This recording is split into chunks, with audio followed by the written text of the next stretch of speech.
My dad's midlife crisis became my public embarrassment. My dad turned 45 and lost his mind completely. It started with a motorcycle, a bright orange Harley parked in front of our house like a monument to his receding hairline. Then came the leather jacket with studs, which he wore to my parent-teacher conferences. "Is your father going through something?" my teacher asked, watching Dad rev his engine in the parking lot. I pretended not to know him, but the motorcycle was just the beginning. Dad decided he needed to reconnect with his authentic self, which meant joining a garage band. Their first gig was at my school's fall carnival, because of course it was. I begged him not to perform, offered extra chores for a month, even suggested golf instead. Dad just laughed and said I'd thank him when he was famous. The night of the carnival, I watched in horror as Dad strutted onto the stage wearing leather pants that creaked with every step. The other band members were equally tragic. My history teacher on drums, the mailman on bass, and a guy who looked like he'd escaped from the 1980s. "This one's for my daughter," Dad announced, pointing directly at me. The opening notes of "Living on a Prayer" screeched through the speakers. Dad grabbed the microphone stand and attempted a pelvic thrust. The stand toppled over, taking the amp with it.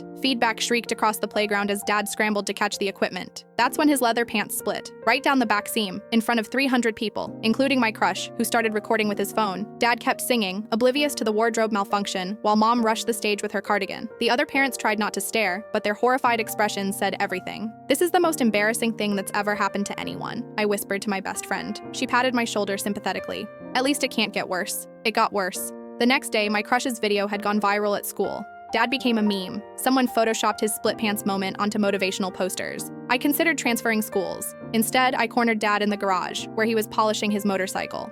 "You have to stop," I said. "The band, the leather, all of it. I can't show my face at school." Dad looked confused. "But we're just getting started." "Dad, you split your pants in front of half the town, on camera." He shrugged. "Life's too short to worry about what people think." "Easy for you to say. You don't have to sit through chemistry while people make motorcycle sounds when you walk by." That's when I saw something shift in his expression. The manic excitement dimmed. "You're really embarrassed by me," he said quietly. The hurt in his voice made my anger dissolve. For the first time, I saw past the ridiculous leather and chrome. My dad, who'd worked 60-hour weeks for 20 years, who'd never missed one of my soccer games, was just trying to feel young again. "I'm not embarrassed by you," I said. "I'm embarrassed by the pants." Dad laughed. "Those were expensive pants. They were a crime against fabric." He considered this. "What if I kept the motorcycle but retired the leather pants? And no more songs dedicated to me at public events." Deal. 6 months later, the band actually got decent.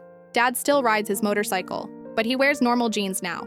And while I'll never live down the split pants incident, I've learned something important. Sometimes the people we love most are also the most capable of humiliating us.